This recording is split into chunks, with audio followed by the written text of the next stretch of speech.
See, the problem, what's today's date? Tuesday, October the 4th. Tuesday, October 4th. See, the problem with all this faith-based believing stuff is that they don't do any research. In other words, they say, oh, I believe in this, I'm going to take the I believe in Jesus. Well, what Jesus? In other words, everybody believes in Jesus. But which version? Everybody's got their own version, and you'll sit down with a lot of groups of Christians, and each one is attaching themselves by faith to their pastor or to their Swami or Guru. It doesn't matter. To the John Lennon is attached to the Maharishi Yogi, and then George Harrison is attached to his guru, or they're attached to Baba Ram Das, and then that becomes their religious belief, and they never really. Well, John Lennon does, because he's in and out of each. Well, I don't believe this guy's a phony, and let's go on, and I only believe in me. So that's not somebody I want to follow. Who thinks he knows everything, or he's God. So I question pretty much everybody against my own knowledge base, whether it's true or not whether I'm, I don't say, is this person of my faith or belief system, so I believe him because he has the same belief system I do. And who I was looking at last night was, there are these channels on YouTube that have a different guest every, one guest after another who's a financial analyst. So the guy I'm watching last night is British, and he's explaining what happened. It's real interesting because he's exactly the same as Manarino. He sees the same thing, but he sees it from a different point of view, and he would have a different idea of what to do with his if he were making his investments. So it's always, nobody has a crystal ball, or nobody, I don't go and say, because I'm not, I have little to no idea what to invest in. That's not my. You don't like to even look at your money. Everybody else is looking for what can I do to protect my investments. Should I stockpile weapons? Should I go out and prep for this or that, and have sleeping bags and all this stuff ready?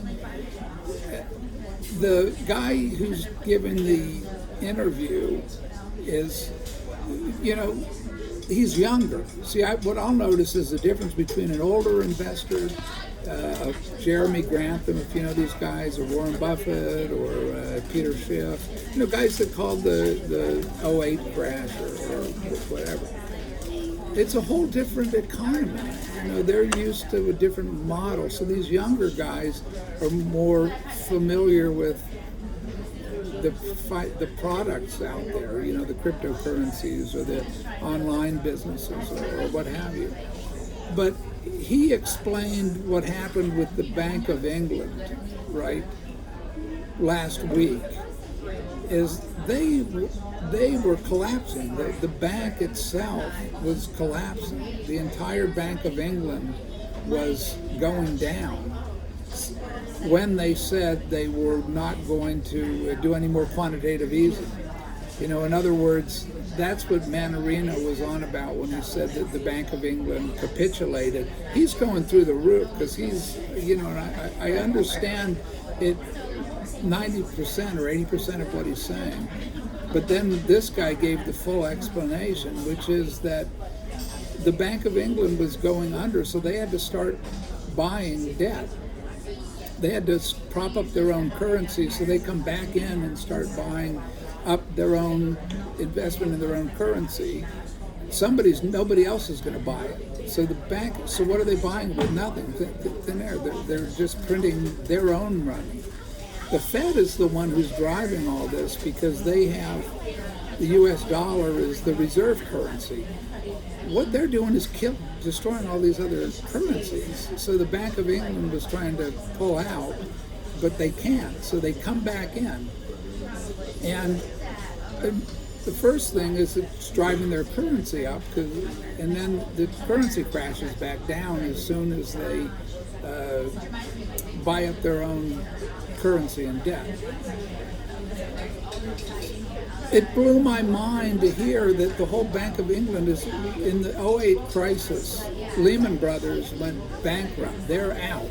It's like a sacrificial lamb. So the Fed is like, let's, knock off the Bank of England.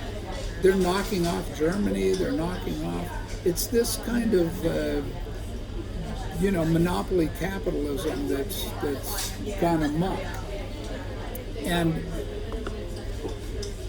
what it will do eventually is everything's going to crash. The currencies will all be worthless. At the end of it, what this guy is saying, he's saying like you can buy in on the dip. Like that's what people keep doing. Exactly. Like that's when people were given all this money, right? Being enjoyed. What are they doing with the money? Well, they're buying on the dip. In other words, you're printing money, you're giving it to people to sit around in their, apartments or whatever.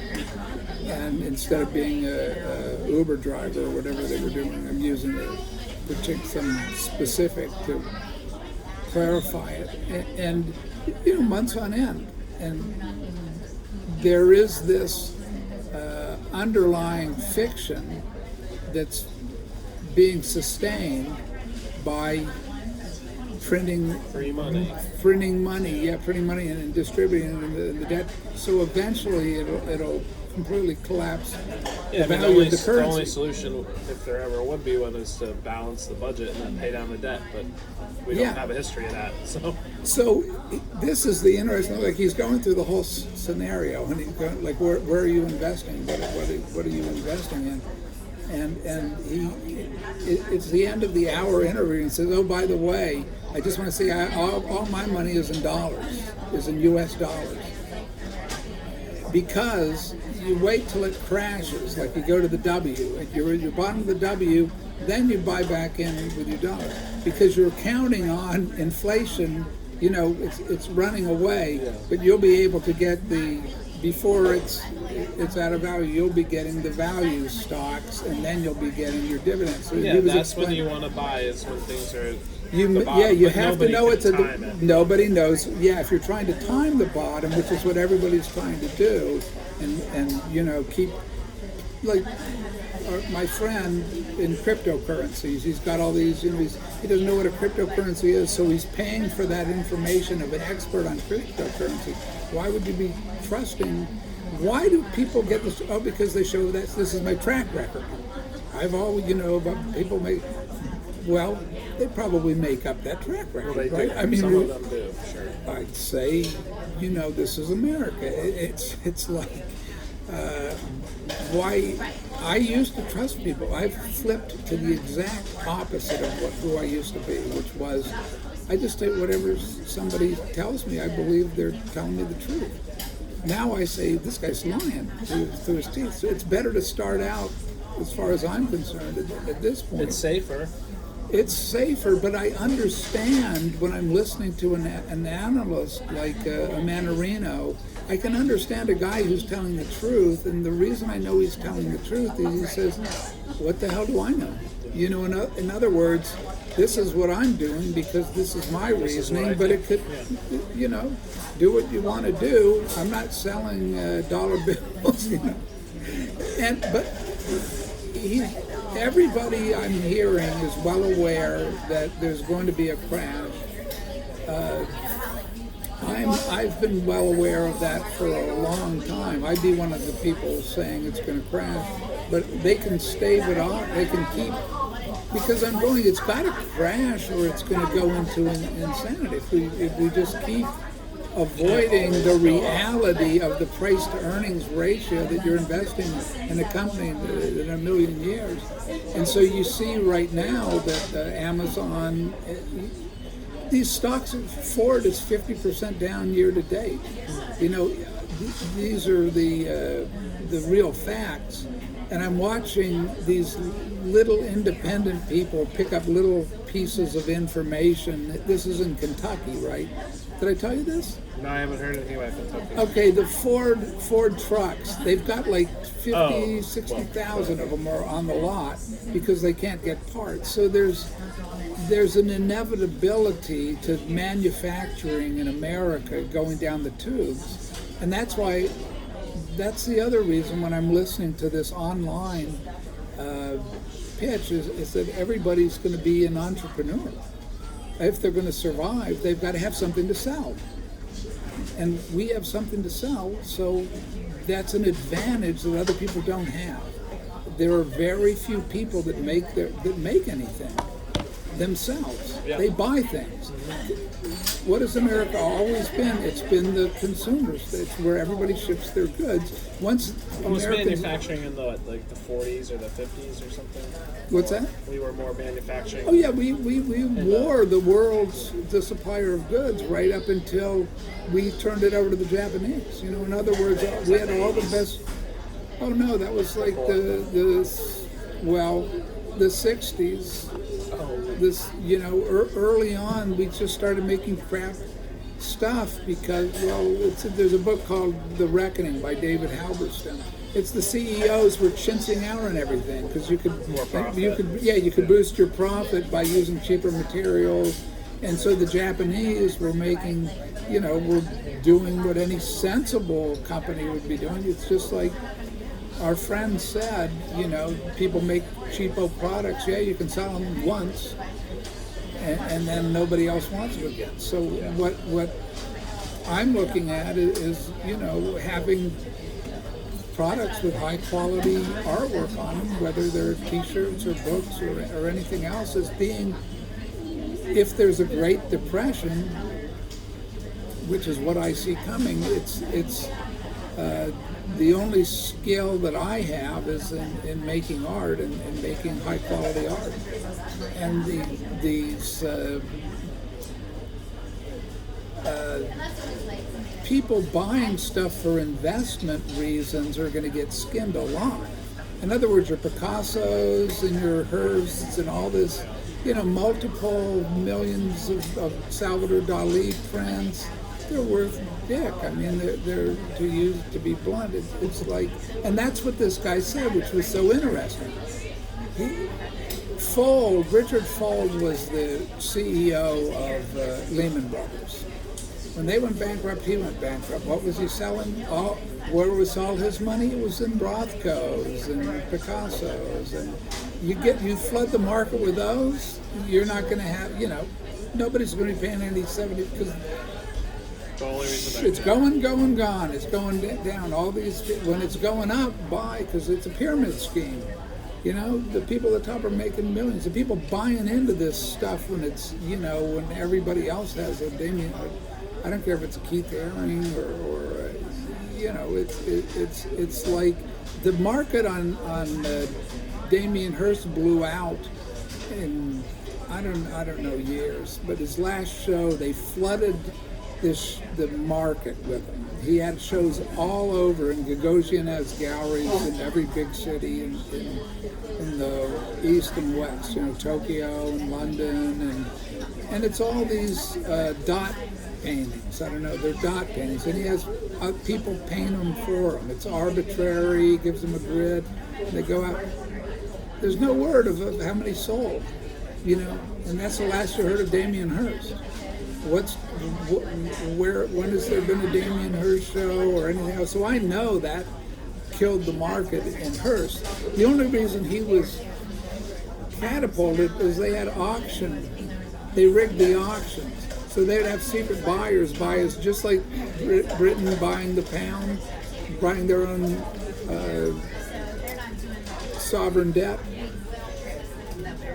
Hearst has all his, the people who own him, himself included, are part of an auction ring. They put it up for bid and then they bid it up, and it looks like somebody else has bought it, but no, the auction ring has bought it. Oh, it sold for this much money. See, people are watching a con game. It happened at the end of the 19th century. It started, there's Zola, Emile Zola was Cézanne's friend, and he wrote a book called The Masterpiece, and he wrote about how these auction rings worked in the late 19th century. So that's all we're doing, is replaying the 19th century in the most spectacular terms imaginable. With the, the suckers would be, it's always the aristocrats, because they'll believe they're stupid. They'll believe anything is genius. Oh, here's a bagel, half-finished bagel. I'll put it. One of Damien Hirst's great works of art was an ashtray, right? I'm just going to look at some images. It's just an ashtray. They were throwing it out on the dock, or just like they throw out a Frank Stella or anything else. If there are garbage men, this is sitting on the dock. I mean, what is this crap? Just throw it out with the rest of the stuff. If it's not in the context of the gallery, then it doesn't have any value to anybody.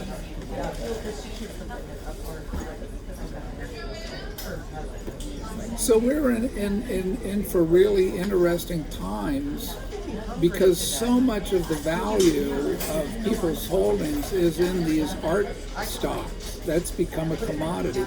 I've written about this for like 30 years or something like at least, with nobody in the art world, at least, paying any attention to it. And I'm watching forgeries. They're selling, they have the oldest, most reputable gallery in New York is called Knoedler Gallery. They're, like I was telling you, they forged all these high art masterpieces, Richard Diebenkorn and Robert Motherwell. You won't know the names, but let's just say they're the most expensive art you can buy. So they have a Chinese guy, doing them all in his garage in Queens. One after the other, because they only take an afternoon, not much effort, and they don't even. It just shows how bad the level of skill to make a Motherwell or a Barnett Newman or a Diebenkorn or anything is really not very high.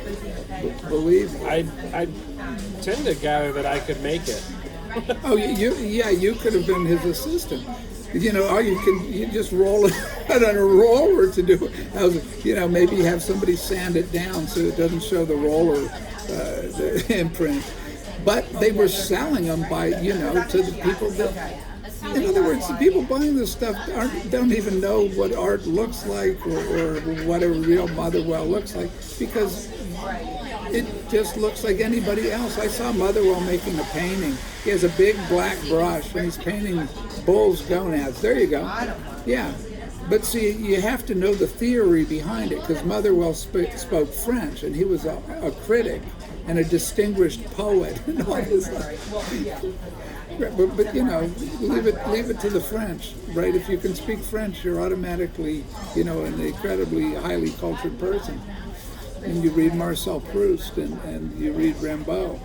So there's a cultural elitism that's built into this aristocratic class, and so but these things were forged, and then it's like, well, who employed this guy? All this stuff. So the whole gallery, a number of galleries shut down the same way. But does that discredit?